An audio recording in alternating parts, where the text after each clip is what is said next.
Bom, bom dia. Essa é a primeira aula de aritmética. Eu vou falar sobre aritmética modular.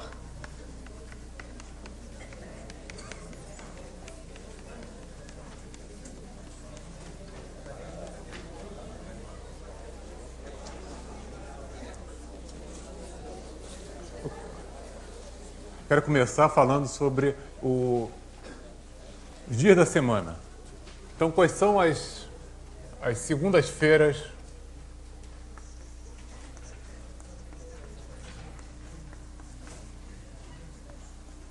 desse mês? Quais foram? Ontem foi segunda-feira, dia 20. A próxima segunda-feira, quando vai ser? 27. E a segunda-feira anterior foi 13 e a outra 6. Acabaram as segunda-feiras de julho. Bom, as terças... isso não está bom. Vou fazer assim. Desculpa. Vou fazer o calendário aqui. Segunda, terça, quarta, quinta, sexta, sábado e domingo. Então, eu falei das segundas. Foi 6, 13, 20 e 27. As terças, hoje é 21. A anterior foi 14, depois 7, a próxima vai ser 28. As quartas vão ser essas aqui. Então, o que esses números têm em comum? E esses aqui. Aí teve um aqui também. Os dias do mês que caem no mesmo dia da semana formam uma progressão aritmética.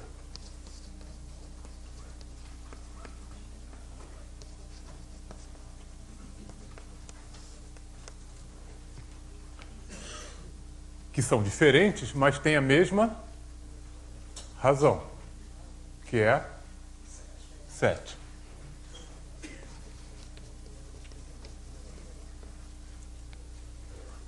Que é claro que é o número de dias da semana. Não estou falando nada de muito profundo. Agora vou fazer outra pergunta. O dia 9 de julho e o dia 29 caem no mesmo dia da semana?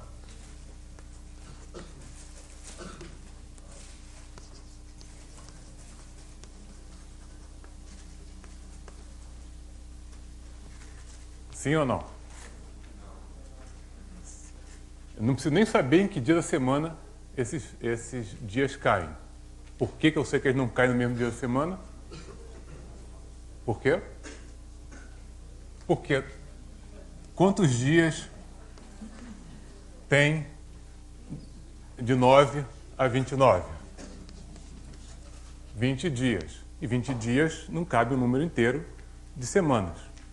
São 2 semanas e mais 6 dias. Então, a resposta aqui é não. Então, nesse problema aqui, a observação crucial, que todo mundo sabe, é que se eu tenho 2 dias da semana, 2 dias do mês, digamos de julho, então, x e y caem no mesmo dia da semana se só se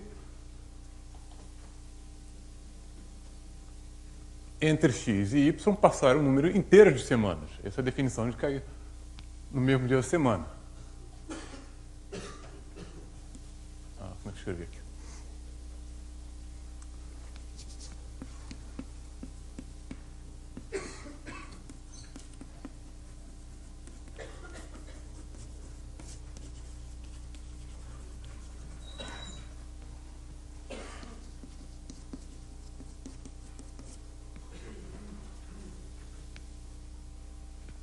Mas um outro modo de escrever isso aqui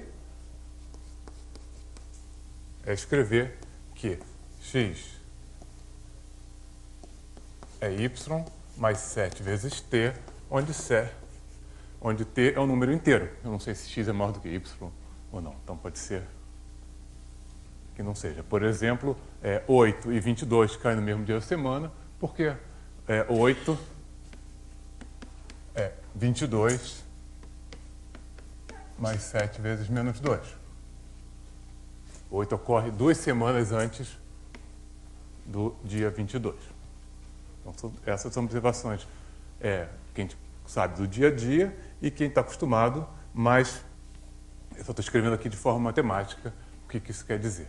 Agora, esse número aqui, t, não é importante na pergunta se cai no mesmo dia da semana. Não importa quantas semanas passaram entre o dia 8 e o dia 22. Só me importa que passaram o número inteiro de semanas. Então, esse t aqui é um número que é importante porque faz essa igualdade ser verdadeira, mas ele não é material na nossa discussão.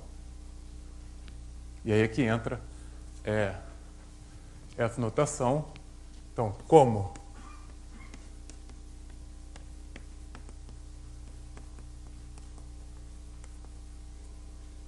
o t mesmo não é importante, não para saber o dia da semana, a gente escreve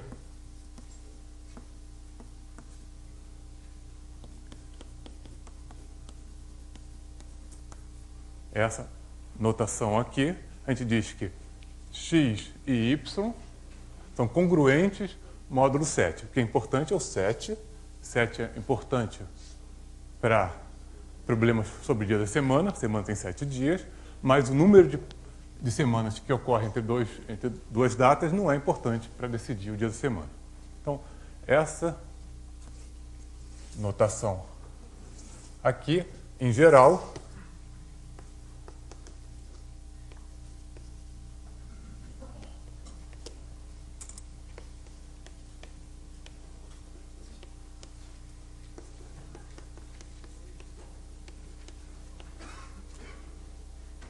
a gente escreve que dois números inteiros, então, dados x e y números inteiros, e m, outro número inteiro, a gente diz que dois números x e y são congruentes módulo m,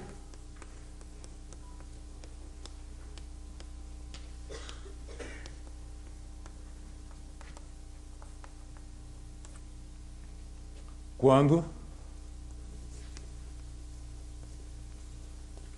x pode ser escrito como y mais um múltiplo de t. Isso quer dizer que x e y diferem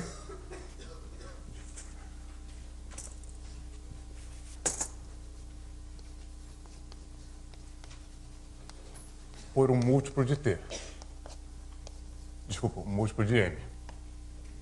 Então, essa notação aqui abstrai essa propriedade aqui, onde o múltiplo, o t, não é importante. Né? Essa notação foi introduzida pelo Gauss. Então, essa notação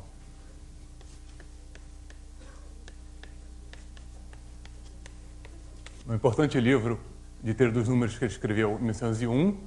Na verdade, ele escreveu 3 anos antes, quando ele tinha 21 anos, e esse é um livro fundamental na história da aritmética.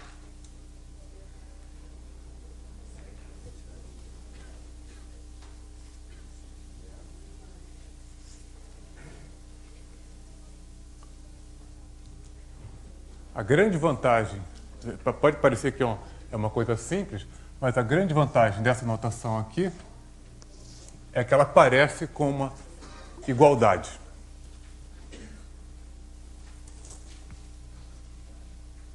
Mas eu vou falar já já. Então, eu queria fazer mais uma coisa sobre o dia da semana, que é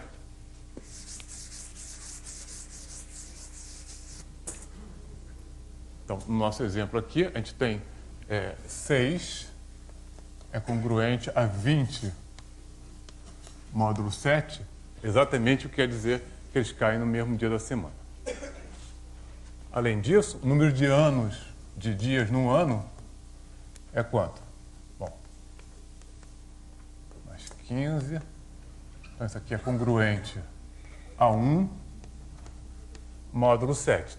Para você calcular a congruência módulo 7 ou qualquer outro número, você faz é desprezar os múltiplos de, nesse caso, 7 no número. Então, aqui, 365 são dias do ano, é 350, que é um múltiplo de 7, mais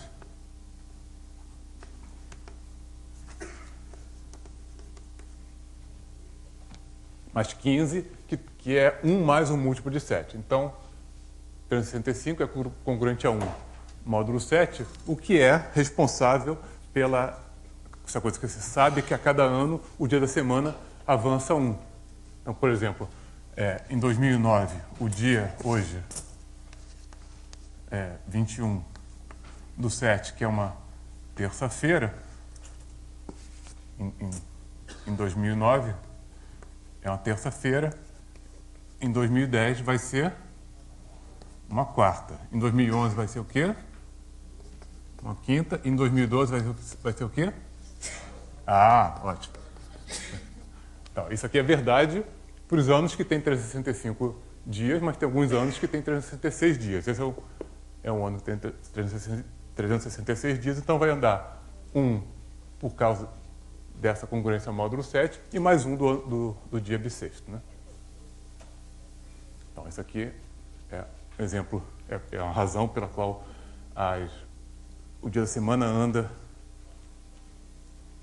uma vez a cada ano. Então, agora eu quero voltar ao que eu estava falando, que congruência módulo M captura essa noção aqui, mas o que é importante mesmo, essa notação aqui, ela é rica no sentido que ela funciona parecido com igualdade. Então, a gente diz que congruência módulo M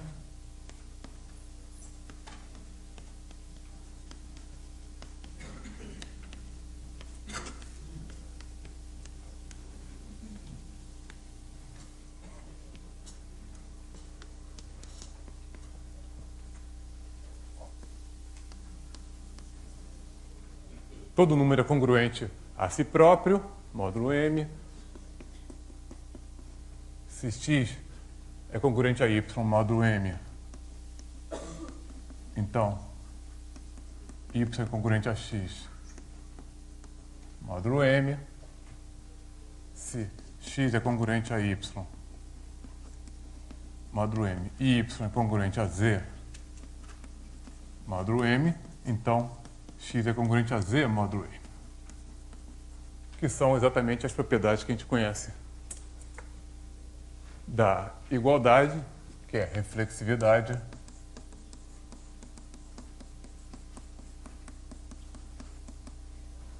simetria e transitividade.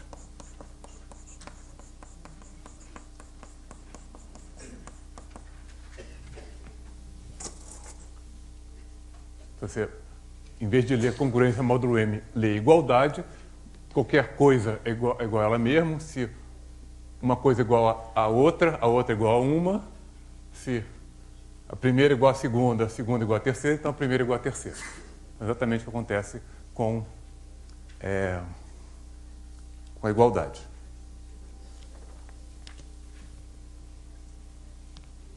E é muito fácil provar isso. E o único modo de você provar isso é usar a definição. Então, por exemplo, por que x é congruente a x módulo M? Bom, x pode ser escrito como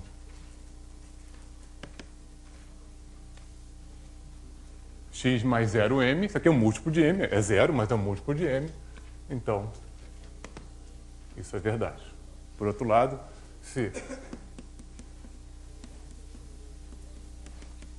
por que isso é verdade? se eu tiver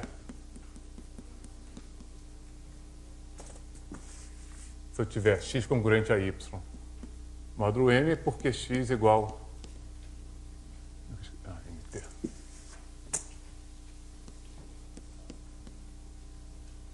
Está escrito tm. Mas então isso quer dizer que y é o quê? X menos mt, que é igual a x mais menos t vezes m. Ou t vezes menos m.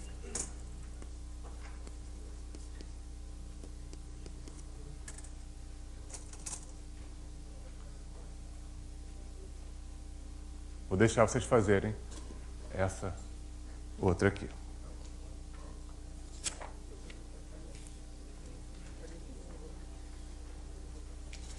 Isso aqui é interessante, mas é muito mais interessante. E aí é que vem a ideia que é genial do Gauss de introduzir uma notação que é funcional, que ela funciona bem, é que não só tem a congruência módulo M satisfaz essas propriedades parecidas com a da igualdade, mas ela também respeita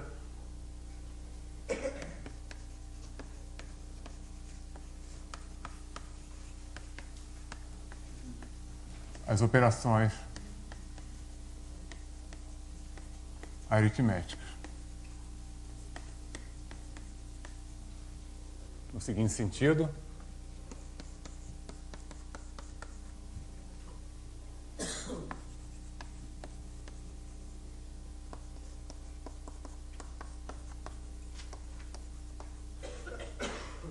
se eu tiver dois pares de números congruentes, então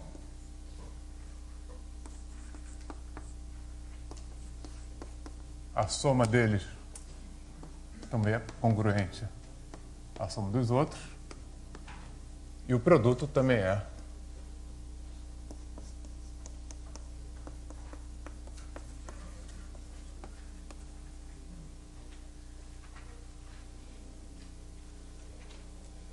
Isso também é fácil de provar, eu vou provar devagarinho aqui com vocês.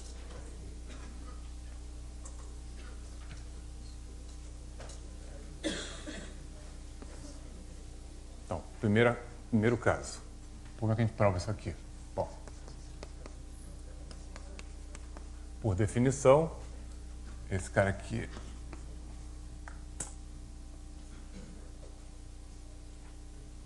tem um.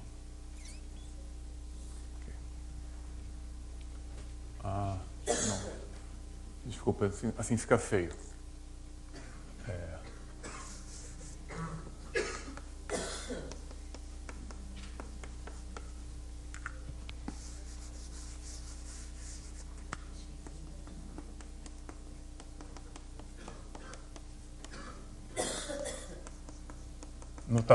Terminologia e notação é muito importante para a gente entender o que está fazendo.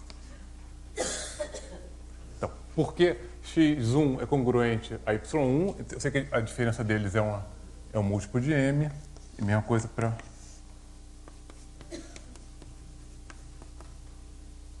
y2, mas isso então quer dizer que x1 mais x2 é igual a y1 mais y2 mais mt1 mais mt2. Agora a gente escreve então isso aqui como y1 mais y2, mais depois botar o m em evidência.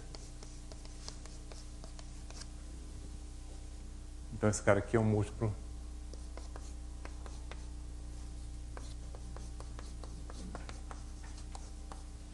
chamar isso aqui de T.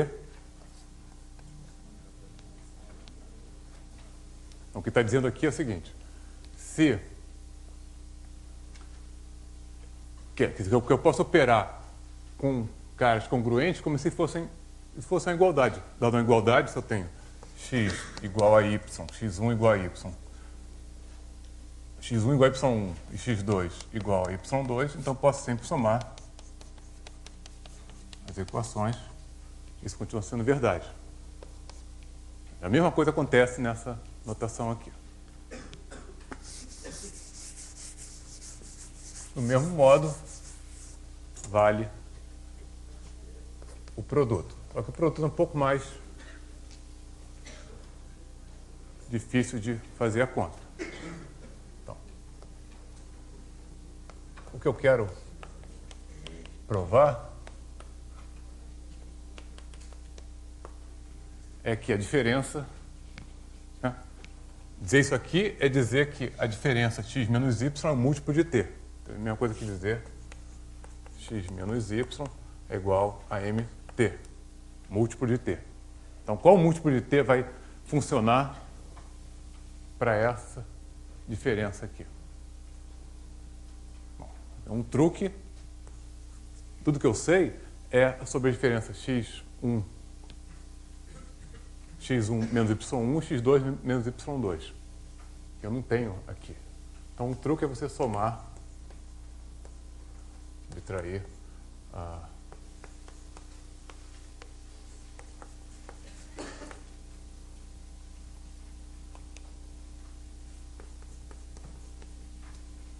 Então, isso aqui é o que eu quero saber, que é o múltiplo de t. Eu posso escrever assim, então só somei e subtraí a mesma coisa, então não alterei nada, mas agora eu posso botar em evidência. Opa, tem uma coisa errada aqui.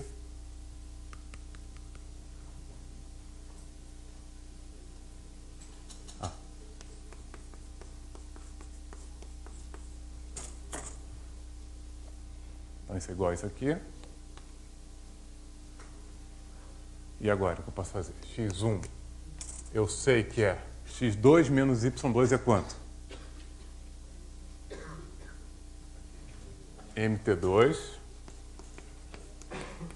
x1 menos y1 é mt1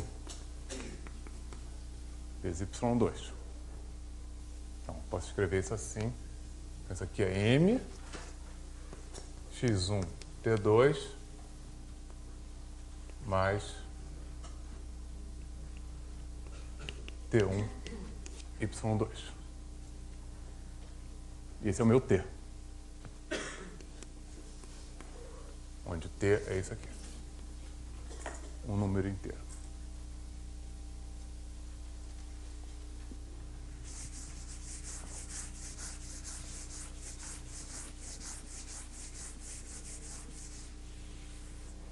Então, em particular, a gente tinha aqui 3 era congruente a 17 módulo 7 e 5 é congruente a 35, 40 módulo 7, né? Isso por quê?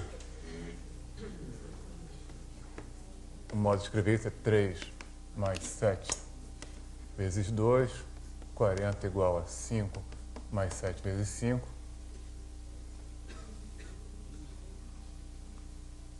Então, é claro, tem que ser verdade que 3 mais 5 é congruente a 57.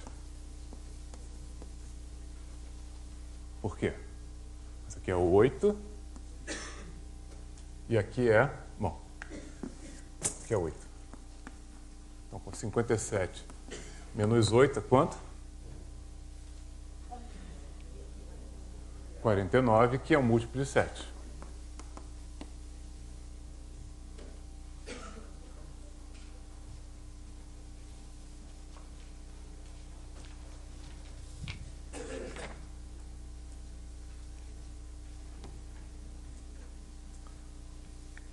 Por que eu estou fazendo essa teoria toda aqui? Por quê? Vou fazer mais um pouquinho de teoria só para a gente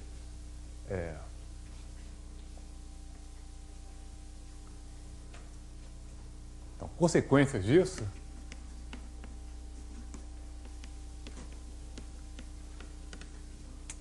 é que se x é congruente a y módulo m, então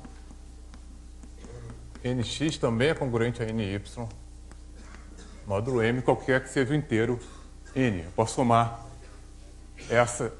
essa congruência aqui n vezes, usando essa propriedade aqui. Então, quando eu somar n vezes esse lado aqui, eu vou obter nx, n vezes esse lado vai obter ny. Então,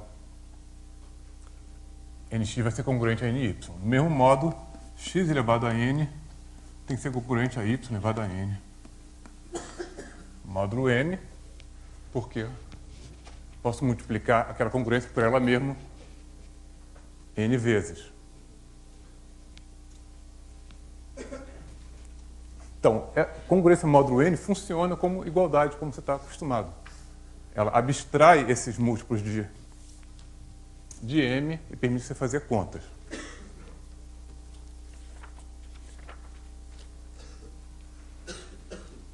Então, agora que vem a parte interessante e divertida, que vocês podem perfeitamente ensinar no ensino fundamental, nem precisa falar de demonstrações, só com números. Então, se eu considerar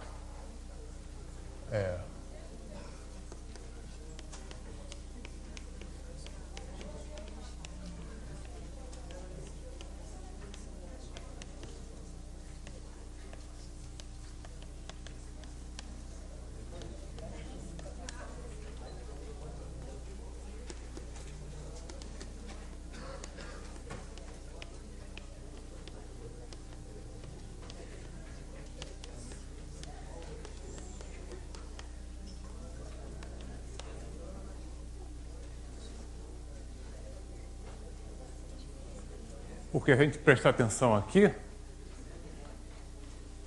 o que quer dizer, eu vou fazer só um parênteses aqui, o que quer dizer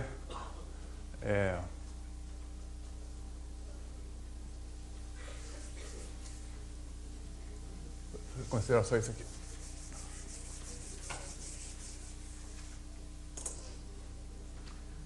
Dizer isso aqui significa... Vou fazer com outro.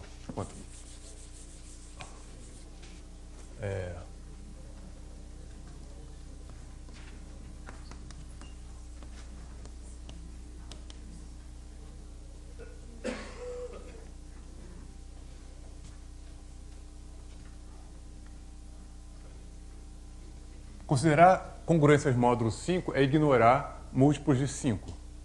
Então, múltiplos aditivos. Então, o que eu posso fazer aqui? 43, eu posso escrever ele como 40 mais 3. 40 é um múltiplo de 5.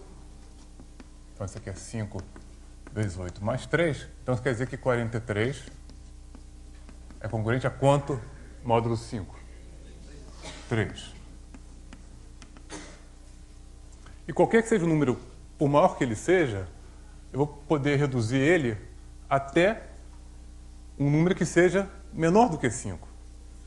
Então, é isso que eu estou fazendo aqui. Porque, no caso geral, se eu tenho x, um número inteiro, então eu posso dividir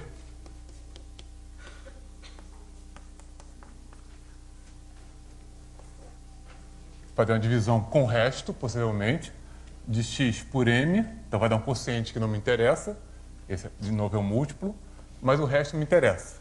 Esse resto é no máximo m menos 1. Não deixa resto 5. Quem deixa resto 5, deixa resto 0. É divisível por 5. Então, esse aqui é o algoritmo de divisão.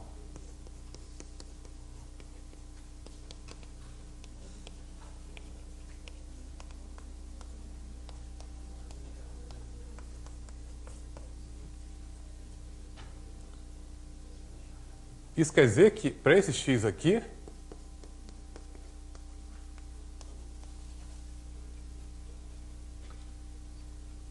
ignorando os múltiplos de 5, o que sobra do x é esse resto. Aliás, esse é o nome, né? Sobra o resto.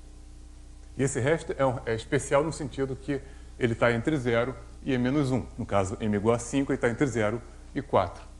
Então, por maior que seja o número x, eu sempre consigo reduzir ele, módulo 5, a um número entre 0 e 4. Isso é o divisão com o resto. Então, fazer um desenho, o que é isso que eu estou falando aqui?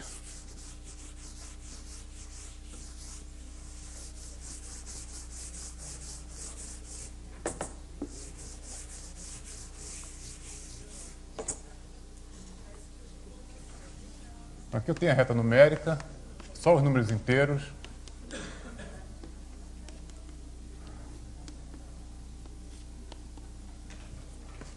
Os negativos também.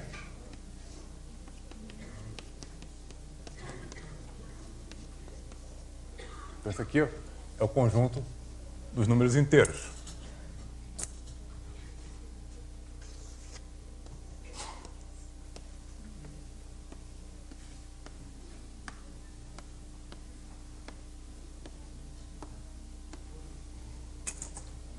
Quando a gente considera módulo 5, por exemplo,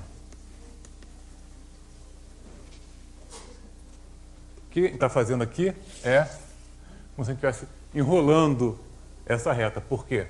Esse cara aqui,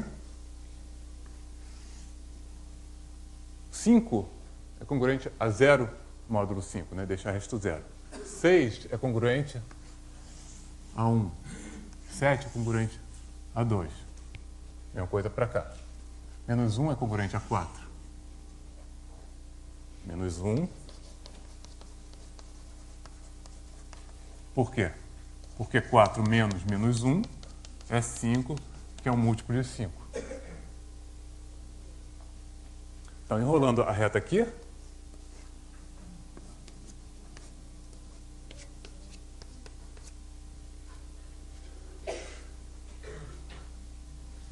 vou dar infinitas voltas, mas aqui vai cair o 0, mas vai cair também o 5.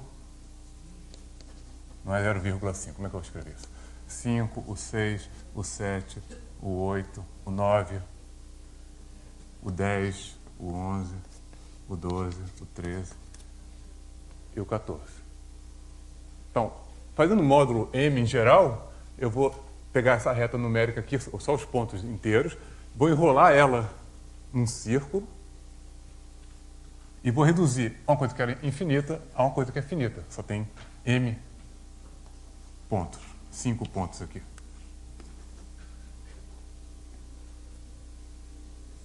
Então, esse é o modo que você está abstraindo uma propriedade dos números inteiros, nesse caso aqui, qual o resto que eles deixam na divisão por 5. Então, o 11 está no mesmo lugar que 1, porque ele deixa resto 1 na divisão por 5.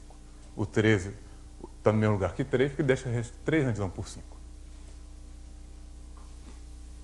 Então, esse é o conjunto aqui que eu estou chamando de Z5. Z5, esse conjunto tem esses 5 elementos aqui, que representam todos os caras que têm mesmo resto. Cada elemento aqui representa todos os números inteiros que deixam o mesmo resto na divisão por 5.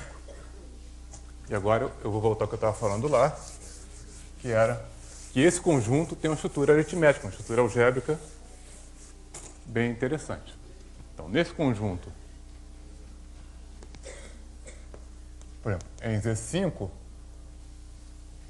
2 mais 4, vou escrever não igual para não confundir, mas vou escrever congruente. 2 mais 4 é quanto? 6, que é congruente a 1. Então, nesse conjunto aqui, se eu somar o 2 com 4, eu caio aqui, que é o mesmo lugar do 1. Do mesmo modo, 2 vezes 4, escrevi igual a 6, é igual a 8, que é congruente a 3. Então, nesse conjunto aqui, tem como se fazer contas. Contas como essas aqui. São as contas engraçadas, né? 2 vezes 4 dá 3, mas são contas, sem problema nenhum. E por causa... Bom, já apaguei. Por causa das propriedades que eu tinha escrito, essas contas satisfazem as mesmas propriedades que os números inteiros satisfazem. Será? Será que satisfazem todas as propriedades?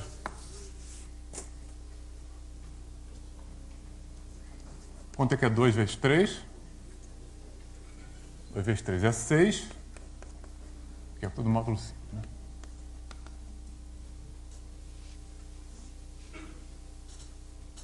Então tem uma coisa engraçada aqui. Bom, claro que 1 vezes 4, ou vezes qualquer número, dá o mesmo cara.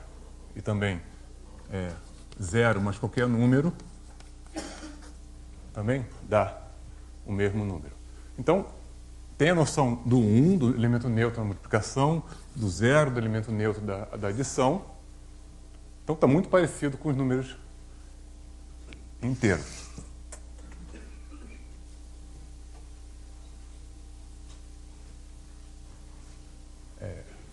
Então, vamos escrever uma tabelinha aqui.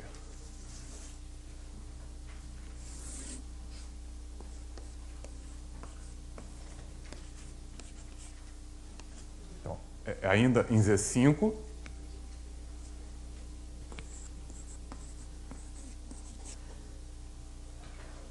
Tabela da soma. É uma aritmética meio nova. A gente volta lá para o primário e começa tabuada. 0 mais 0, 0. 0 mais qualquer coisa, né? Da própria coisa. 1 mais 0, 1. 1 mais 1, 2. 1 mais 2, 3. 1 mais 3, 4. 1 mais 4, 0. 2 mais 0, 2. 3. 4. 2 mais 3. Não, peraí. 2 mais 3, 0. 2 mais 4, 1. Então, a gente continua assim.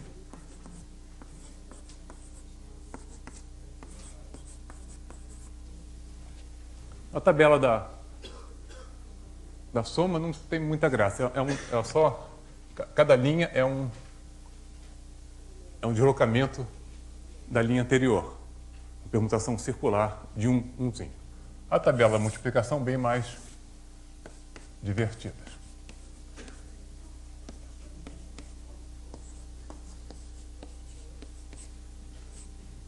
Bom, 0 vezes qualquer coisa vai dar 0. Vou escrever logo assim. 1 vezes qualquer coisa dá a própria coisa.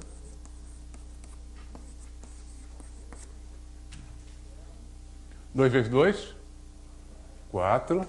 2 vezes 3, 1. 2 vezes 4, 8, 3. Bom, aí é simétrico. 3 vezes 2, 6, dá 1. 3 vezes 3, 9. 4. 3 vezes 4, 12. 2. 4. 4 vezes... Não, peraí, errei, peraí. 4 vezes 2, 8, 3, 2 e 1.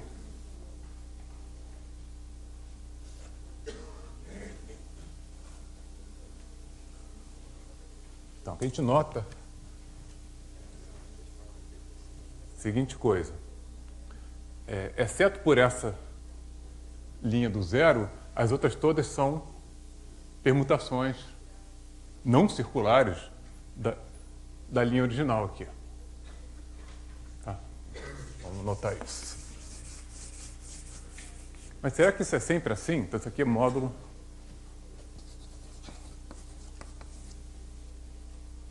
Será que acontece alguma coisa interessante para outros números, mesmo de 5, se eu puser 6? Bom, se eu puser 6, isso aqui vai ser igualzinho. Tá? Vai continuar sendo permutação circular, eu não vou fazer. Mas eu não vou fazer a adição, mas eu quero fazer a multiplicação. Então, é módulo 6. Então, vai até 5.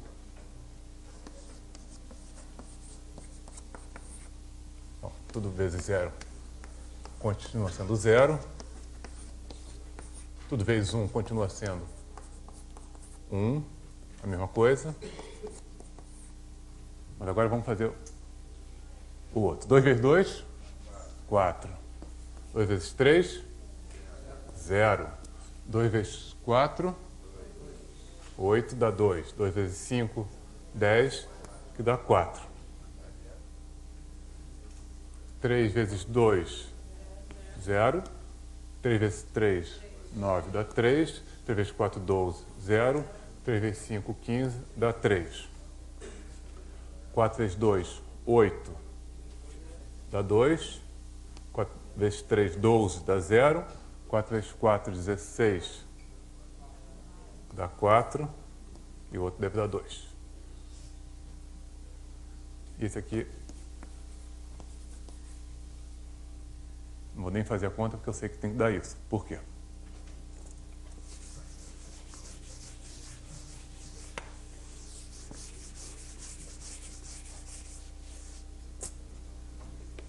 Então, módulo 6, 5 é congruente a 1, a menos 1 módulo 6.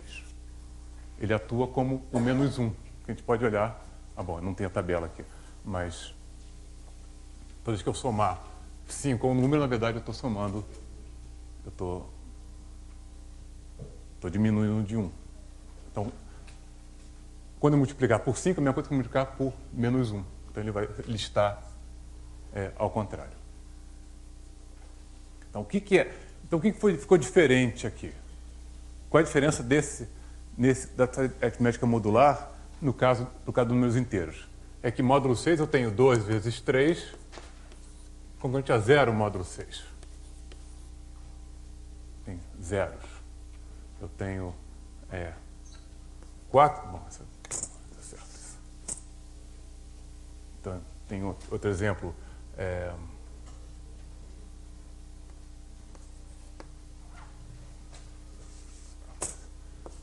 6 vezes 6 é congruente a 0 módulo 18. 6 vezes 6, 36 é um múltiplo de 18. Isso não acontece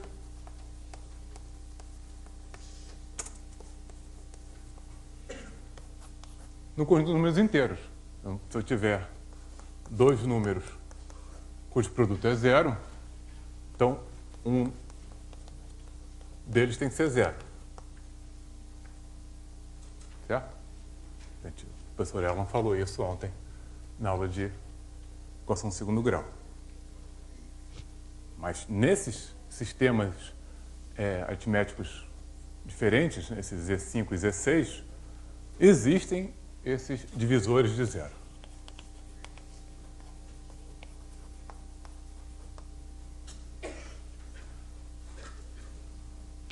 Para 6 e para 18. Mas aqui não tem, ignorando esse pedaço. 0 vezes alguma coisa. Em Z5 não existe divisores de 0. Em Z6 existem. Está aqui.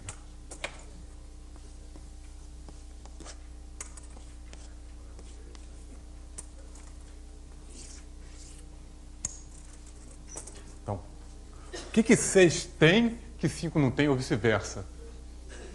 De modo que aqui não há divisor de zeros e aqui há divisor de 0.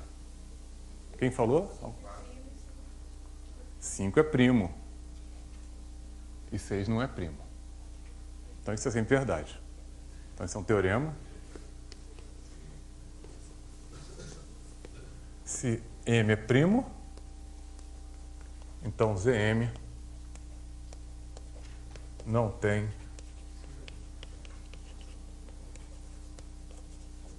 divisor de 0. Na verdade, isso é se e só se. Por que 6 tem divisor de 0?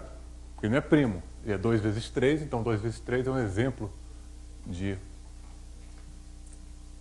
divisor de 0. Por que 18 tem divisor de 0? Bom, eu não vou achar esse exemplo, mas eu posso escrever 18 como sendo 2 vezes 9. Então, 2 vezes 9 é congruente a 0 módulo 18. Então, também tem divisores de 0. Então, se o M não for primo, ele tem divisores de 0. O outro lado eu não provei ainda. Então, essa é uma observação legal que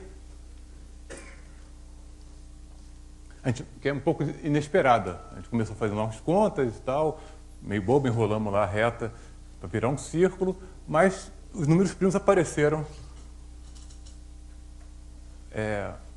meio surpreendentemente quando a gente olhou as tabelas de multiplicação do 5 comparada com a do 6.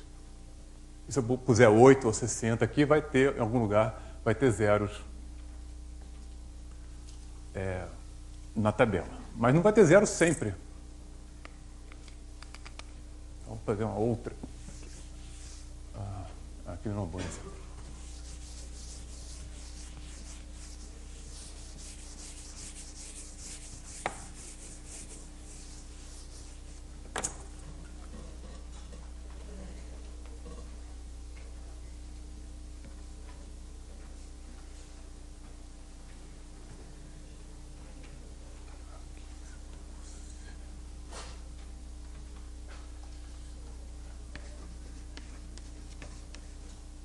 Não vou fazer a tabela do 12 inteira, mas eu vou fazer de um pedaço.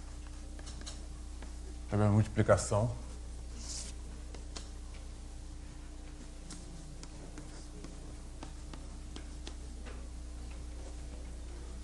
Então, a gente já sabe que, como 12 não é primo, ele tem desojos de zero. 12 é 2 vezes 6, por exemplo, ou 3 vezes 4. Então, na linha do 2, 4, 6, 8, 10, 0, né? E aí, na verdade, continua. Mas se eu fizer 5, o que eu obtenho? 0, 5, 10, 15, que é 3.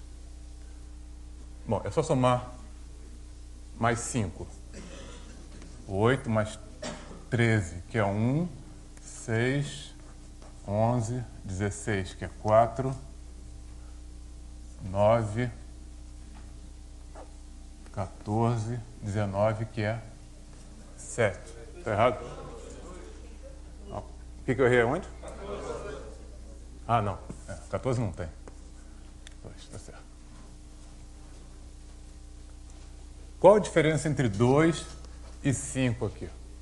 Na linha do 2, aparecem zeros.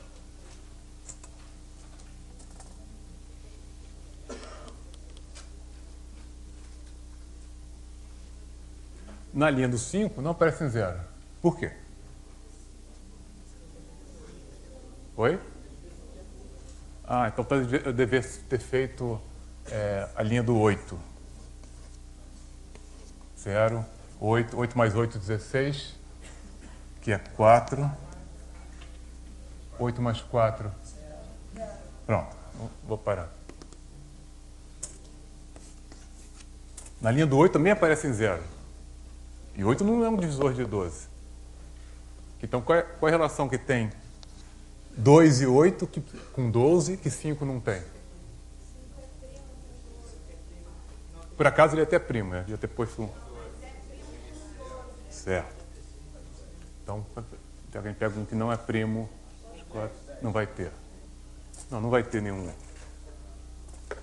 Não vai ter nenhum aqui que não funciona. Então, essa é uma observação que o que eles têm de comum é que 2, o MDC de 2 e 12 é 2, que não é 1, mesma coisa.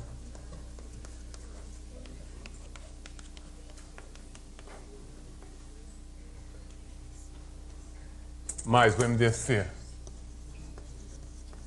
de 5 e 12 é 1. Então, existe essa diferença aqui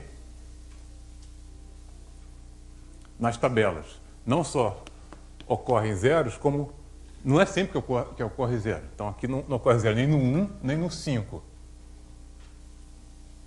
O 1, claro que é primo com 6, o 5 também é primo com 6. É um número primo também. Então, essa aritmética modular, aritmética módulo M, é muito rica. Por exemplo, e ela é rica porque ela tem as mesmas propriedades dos inteiros, mas tem outras propriedades que os inteiros não têm. Tem essa propriedade, por exemplo. Aqui. Tem as propriedades também que alguns números têm inversos. Nesse caso,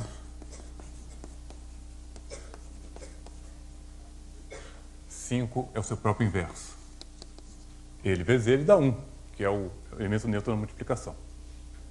Então, esses conjuntos são ricos porque tem uma estrutura familiar de soma e adição, adição e multiplicação, mas também tem fenômenos novos, como esse aqui, o 18 de zero, que só ocorrem de vez em quando, então, que tudo tem a ver com as propriedades aritméticas do número m. Então, no caso aqui, a propriedade aritmética que interessa para o 5 é que ele é primo, e a propriedade para o 6 aqui é que ele não é primo, ele é 2 vezes 3. Bom, então, eu queria agora fazer uma aplicação dessas ideias. Então, eu acho que isso aqui é um terreno fértil para os alunos experimentarem com coisas que são fáceis de fazer. As contas são todas muito fáceis, mas tem fenômenos que eles não estão, que podem ser surpreendentes. Então, eu queria fazer uma aplicação disso a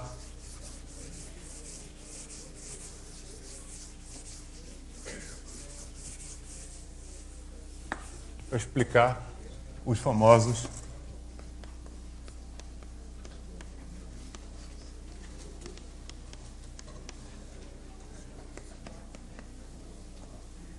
testes de divisibilidade. Então, o que é um teste de divisibilidade? Dado inteiro n, determinar se n é múltiplo ou se m divide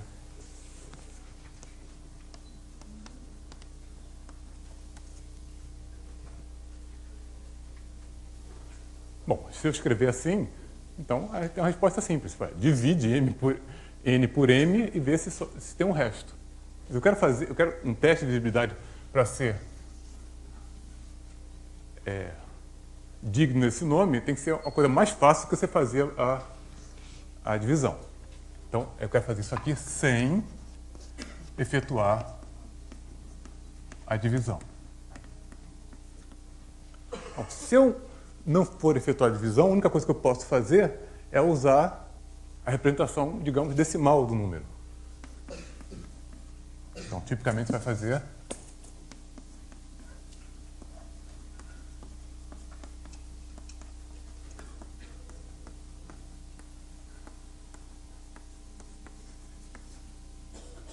eu quero olhar para os dígitos de n, olhar e dizer, esse cara é múltiplo de 7, esse cara é múltiplo de 11.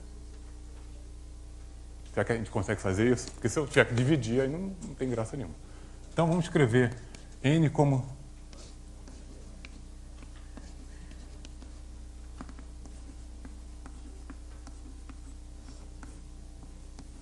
essa representação na base 10. Né? Lembra que isso aqui, o que isso aqui quer dizer? Isso quer dizer dr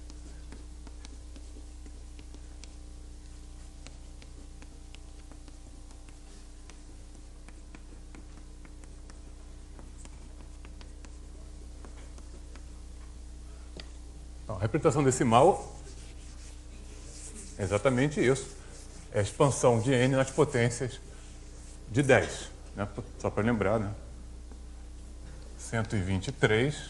Ó.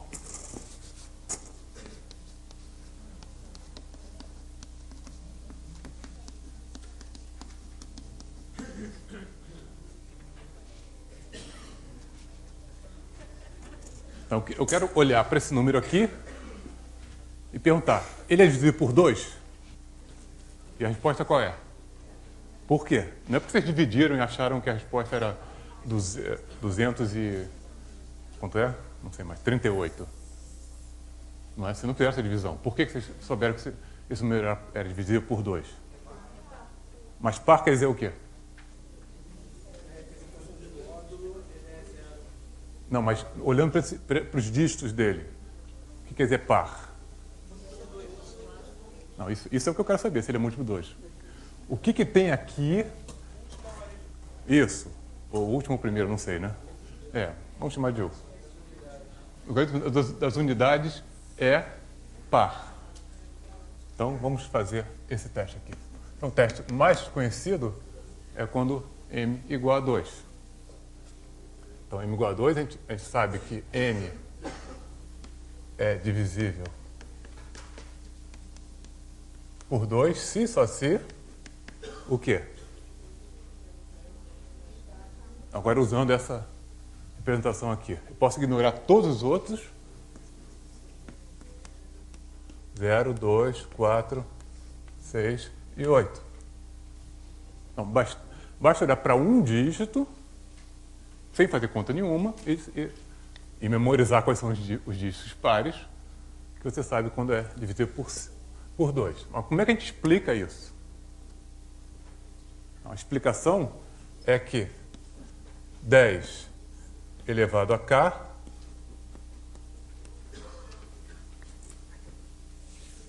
como 10 é congruente a 0 módulo 2, 10 elevado a k é congruente a 0 elevado a k, que é igual a 0 módulo 2. E isso para k maior ou igual a 1.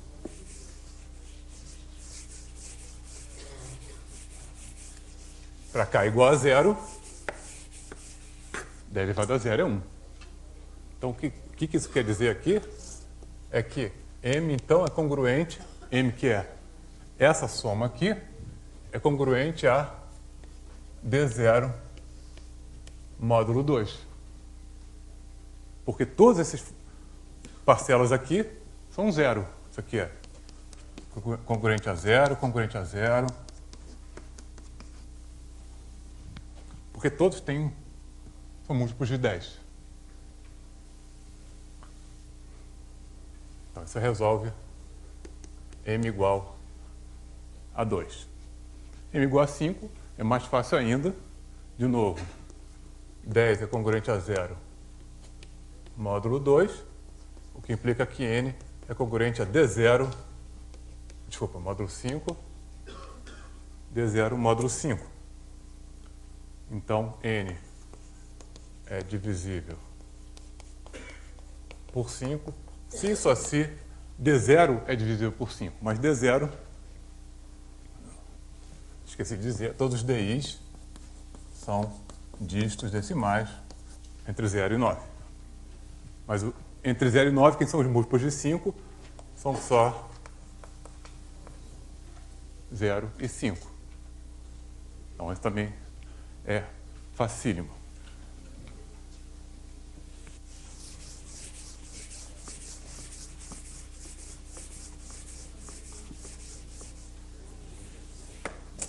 Fazer m igual a 4.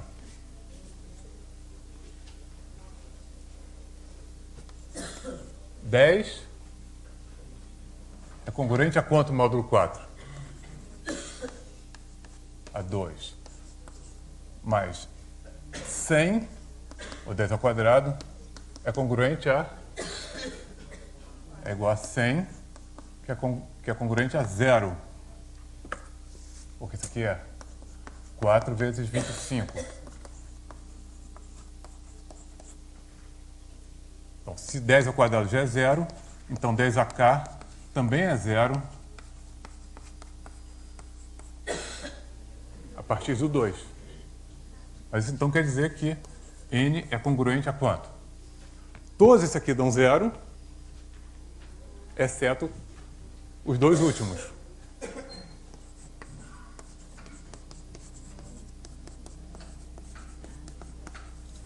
Esse é um critério para divisão por 4. Você quer saber se 476 é dividido por 4?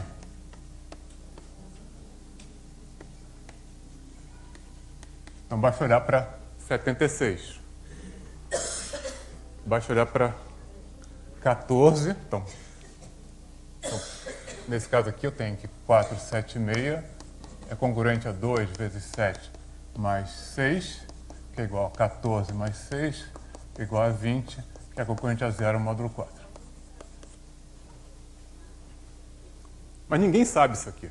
Ninguém sabe que basta só multiplicar por 2 esse primeiro algoritmo das dezenas e somar com a da unidade. O que está dizendo aqui, na verdade, o que é mais fácil de lembrar, que teste de divisibilidade por 4, basta olhar os dois últimos dígitos do número. Porque o resto estão todos múltiplos de 100. É isso que está dizendo aqui. Você olha para 76, aí você divide por 4, que é tão pequeno que vale a pena. Mas você poderia não dividir e usar essa regrinha aqui.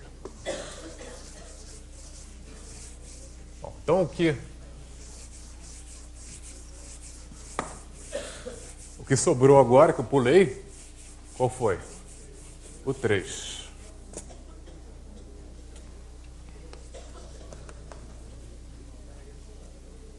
Para m igual a 3, a gente tem que 10 é congruente a 1 módulo 3.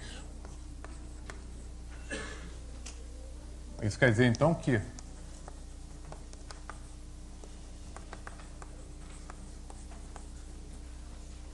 todas as potências de 10 são também congruentes a 1 módulo 3 e, portanto, o n, que é aquela soma, é congruente a dr mais dr menos 1, soma dos dígitos.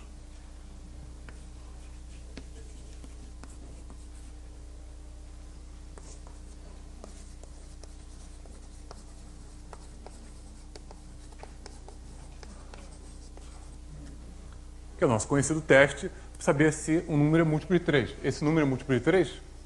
4 mais 7, 11, mais 6, 17, que não é múltiplo de 3. Esse número não é múltiplo de 3. Mas mais do que isso, 4 mais 7 mais 6 é igual a 17, que é congruente a quanto módulo 3? 2. Então, não só ele não é múltiplo de 3, como ele deixa resto 2 na divisão por 3. Eu sei isso sem ter dividido. Isso está escrito aqui. N é congruente à soma dos dígitos, módulo 3. A mesma coisa vale para m igual a 9. Porque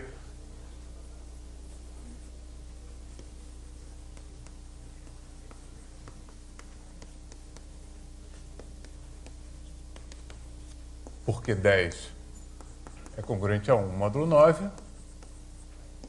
e, portanto, todas as potências de 10 também são congruentes a 1 módulo 9, de modo que isso também é verdade para m igual a 9, que é a razão para a prova dos 9.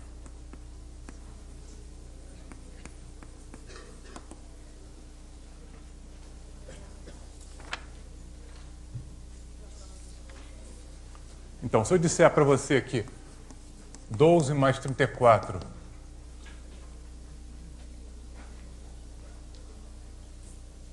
é igual a 46, será que isso aqui tá certo? Um modo, não tá porque você fez a conta, né? Mas um modo de você fazer a prova dos 9 é você considerar isso módulo 9. Então, módulo 9, será que essa equação é verdadeira? Módulo 9, isso aqui é 3, soma dos dígitos. Módulo 9, isso aqui é 7. Eu quero comparar isso com 10. Nesse caso, exatamente igual. Nem precisa reduzir mais. Então, eu tenho uma indicação que essa conta está certa. Não é uma... Eu não sei porque chama prova dos 9, porque isso não é a prova que está correta. Porque se eu escrevesse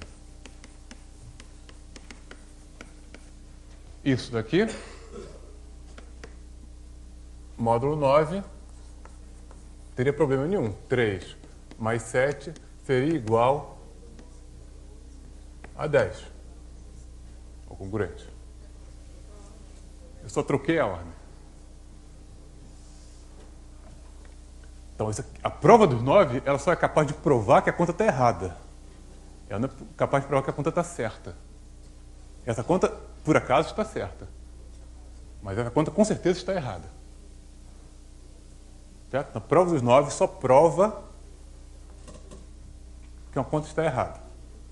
Então, ela é importante, mas ela não captura a coisa mais comum que você faz se você vai fazer uma conta grande, que é você trocar algoritmo. Você está copiando um número de uma página para outra, pode ser que você troque um algoritmo. Ou se você está batendo no computador, pode ser que você bata em ordem errada. Você trocou a ordem, não fez diferença nenhuma, nem módulo 3, nem módulo 9, para essa soma aqui. Você pode escrever esse número em qualquer ordem, que ele tem o mesmo resto módulo 9. Então, não é capaz... Então, a prova dos 9 não é capaz de identificar erros de transposição. Mas ele é capaz de identificar erros se eu escrever 47, está claramente errado. Sei lá, eu fiz a conta errada, mas aqui 3 mais 7 deu 10, mais 4 mais 7 deu 11. Que é, né? Isso aqui é congruente a 1, isso aqui é congruente a 2. Então, isso aqui está errado. Porque a prova dos 9 diz que está errado. Mas ela nunca diz que está certo.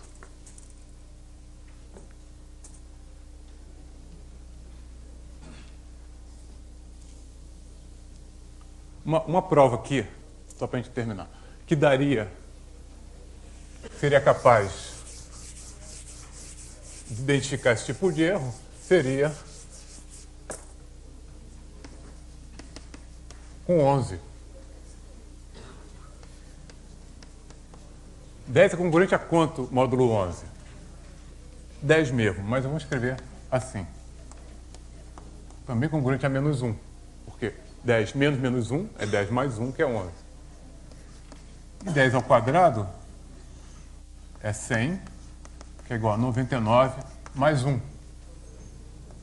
9 vezes 11 mais 1. Então, isso aqui é congruente a 1 módulo 11.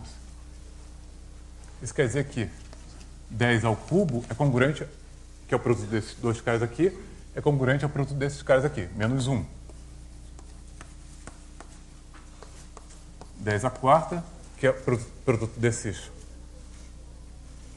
por ele mesmo, é congruente a 1, módulo 11. Então, as potências de 10, módulo 11, elas alternam entre menos 1 e 1, menos 1 e 1. De modo que n, então vai ser congruente a... Bom, agora não sei, vou escrever assim. D0 menos D1 mais D2 menos D3 mais D4, etc. E agora, os dígitos, agora a posição que o dígito está é importante. Que ele vai entrar nessa soma aqui como uma positiva ou negativa, dependendo de onde é que ele está.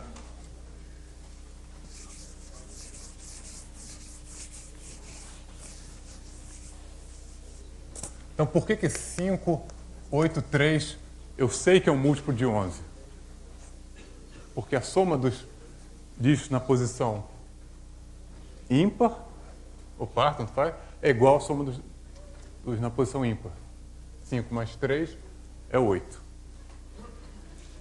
Então, essa aqui é congruente deixa eu ver.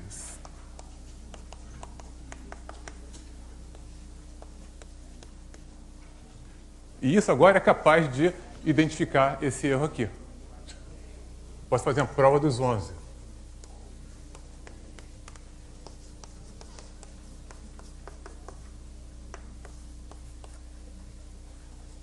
Então, módulo 11, isso aqui é 2 menos 1, mais 4 menos 3, que é 1 mais 1, que é 2.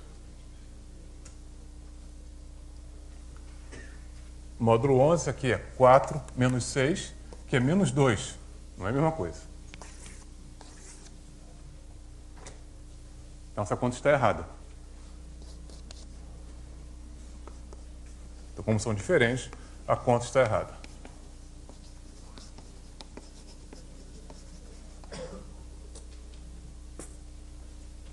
Então, o critério de visibilidade de módulo 11 é muito fácil, é quase tão fácil quanto o de módulo 9. Só que você tem que só alternar as somas, os dígitos. E ele é capaz, então, de identificar erros comuns, como esses erros de transposição. E por isso que ele é usado, por exemplo, nos números CPF. O CPF é um pouco diferente, mas é parecido. Todos esses números de banco, CPF, número de livro, que tem aquele dígito verificador, na verdade é um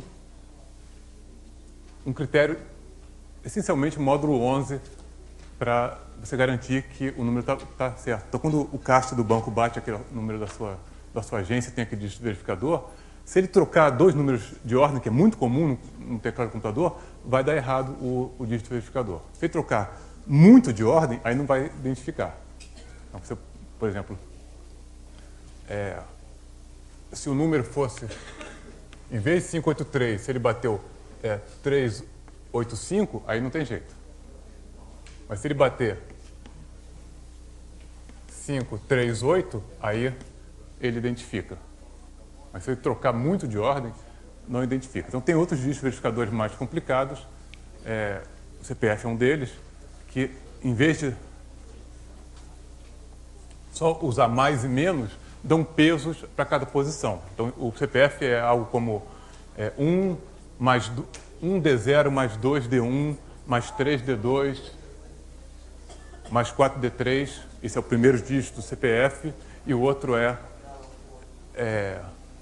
não sei se é 2D0 mais 3D1 mais 4D3. Esse é o segundo dígito do CPF, módulo 11.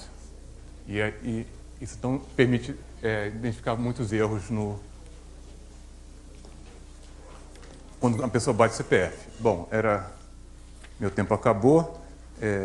Eu vou continuar, então, na próxima aula, falando um pouco mais de aritmética modular e aplicações da criptografia, na quinta-feira.